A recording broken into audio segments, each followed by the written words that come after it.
Australia అతలాకుతలమైంది. భారీ వర్షాలు ఆగ్నేయ ప్రాంతాన్ని ముంచెత్తాయి.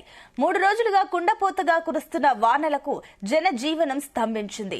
భీకర వరదల కారణంగా దాదాపు 50,000 మంది బాహ్య ప్రపంచంతో సంబంధాలు కోల్పోయారు. జల దిగ్బంధంలో చిక్కుకుపోయారు.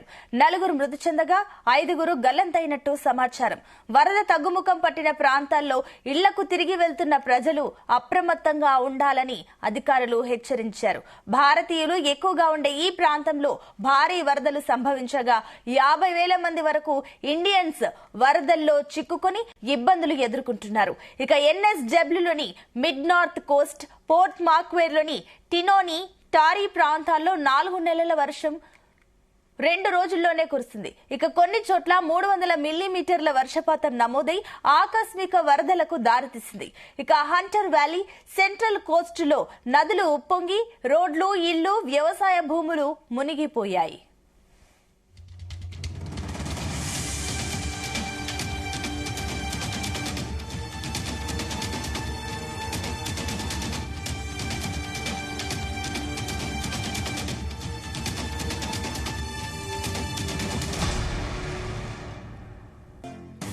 వరదల్లో చిక్కుకున్న వారిలో 20,000 మంది ఒకే ప్రాంతంలో చిక్కుకున్నారని, వీరి కోసం 100 నుంచి 150 రెస్క్యూ బృందాలు ఆపరేషన్లు చేపట్టాయి.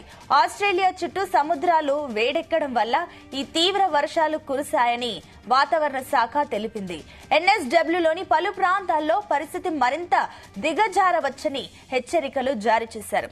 ఆస్ట్రేలియా ప్రధాని ఆంటోనీ ఆల్బనీస్ వరద బాధిత ప్రాంతాలను సందర్శించి బాధితులకు అండగా ఉంటామని హామీ ఇచ్చారు.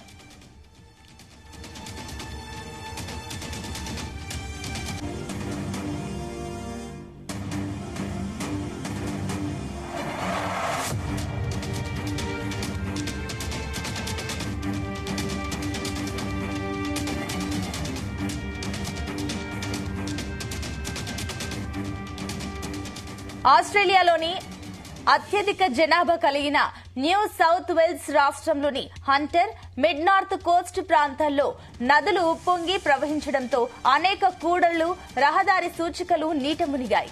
కార్లు, విండ్ షీల్డ్స్ల వరకు నీటిలో మునిగిపోయిన దృశ్యాలు కనిపిస్తున్నాయి. ఇక చౌతే చేదారం, చనిపోయిన పశువులు వరదలతో పాటుగా తీర ప్రాంతాలకు కొట్టుకు వస్తున్నాయి.